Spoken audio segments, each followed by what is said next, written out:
I think in the moment it was tough. I was probably angry, upset, and those aren't emotions that are going to help you overcome challenges in the future.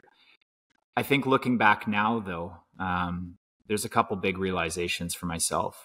The importance of resilience to get back up when things don't go your way. You know, an example today of just the challenges of power going out just before this interview and adapting. The second is taking a high level of self-accountability. And what I mean by that is things don't happen to you, they happen for you.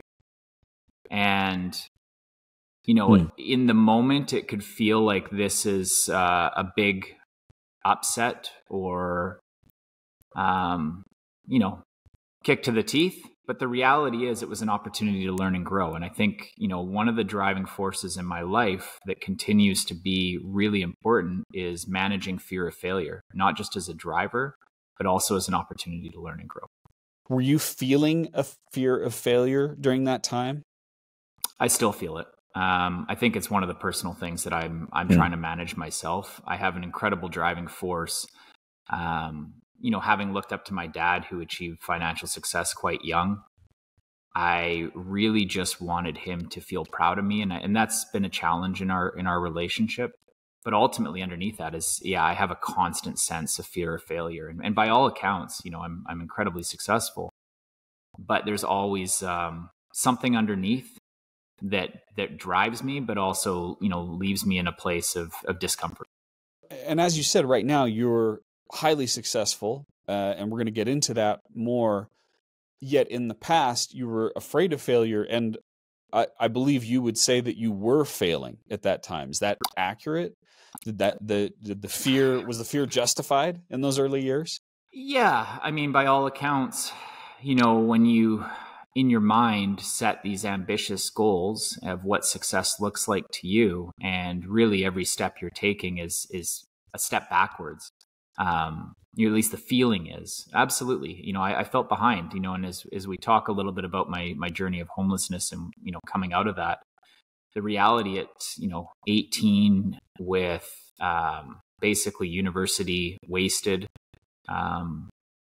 difficult relationships with my family, struggling on the edge of addiction at this point, and watching my peers around me kind of progress, you know, I think actually that was probably one of the biggest challenges when I finally, you know, took accountability and started making steps towards a better life, was I always felt behind, right? I always felt like I had wasted these years making poor decisions. And ultimately now I'm behind in this race. And that's been an incredible driver. But, you know, I think at my age now, it's also an opportunity to make peace with it.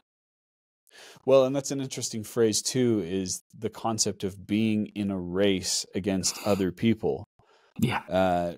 Rather than you're on your own journey, right? Yeah. And the speed at which others accomplish things is not the same speed that you need to follow. Absolutely.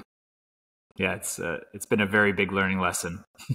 Yeah. Well, and I would say that from an objective perspective, now compared to others, you would be winning the race, but that isn't what matters. What matters is, you know, what you've gained in the process, right? And are you growing every day? If you liked this video and want to listen to the full episode, go to your favorite podcast app and subscribe to the Dave Crenshaw Success Project. You can also find all the full episodes at successproject.show.